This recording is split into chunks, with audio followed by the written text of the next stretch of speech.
The Dequinder Cut, about a 2-mile long trail that goes from Mack Avenue to the Detroit riverfront. What you see here is what's left of the southern portion of the Grand Trunk Western Highway subdivision. This track was used for a commuter rail service, but after the demise of that commuter service, the track fell into poor condition. It was sold to the DCON. However, from Canfield Street to Mack Avenue, the track was abandoned.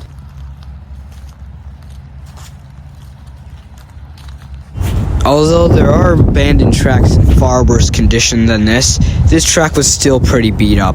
Lots of litter to be found alongside of it. Plus, there were some rails that were bent. As we walk alongside the track here, it's in slightly better condition, although you can see it's very old as the ties have whitened and the rails are very rusty. As we continue down more north, we see a switch and some gondolas stored up there.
As we reach the end of the siding track, we come up to some stored gondolas, as this is the only place that the DCON can actually park these cars.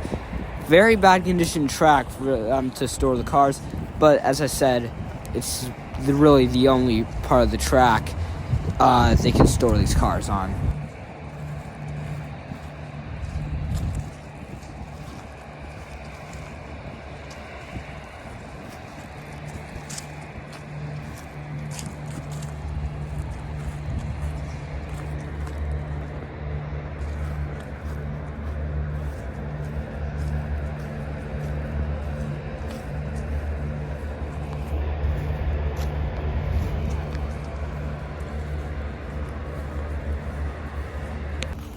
As we reach the end of the stored gondolas, we end up at Canfield Street. There, we have a crossing in pretty bad condition. The signal is beat up, missing its lights, and the other crossing signal is completely gone. After a little more exploring, we head back south and reach Mack Avenue. As I said at the beginning of the video, this is where the Dequinder Cut begins. This is also where the old abandoned track ends. Mack Avenue's railroad crossing was just about as beat up as Canfield Street. The only real difference is the track going across the road was paved over. Unlike Canfield Street, part of the second signal at Mack Avenue was still here. Its gate mechanism was laying right next to the relay cage. As we continue alongside the abandoned track, the track is in even worse condition than it was north of Mack Avenue. The track is really overgrown at this point, some trees growing, and the rails are really buried in there. And as we continue, we encounter two other switches. The first switch right here is broken, and the second switch would lead to another track that was torn out.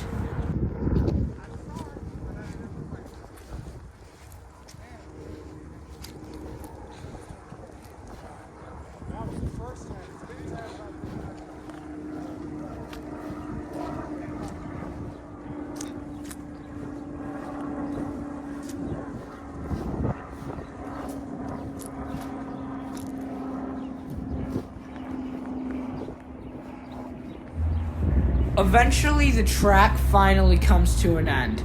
All that's left is the trail going south and the prints that were left behind from the ties. Thank you all for watching, and I'll see you in the next one. Bye!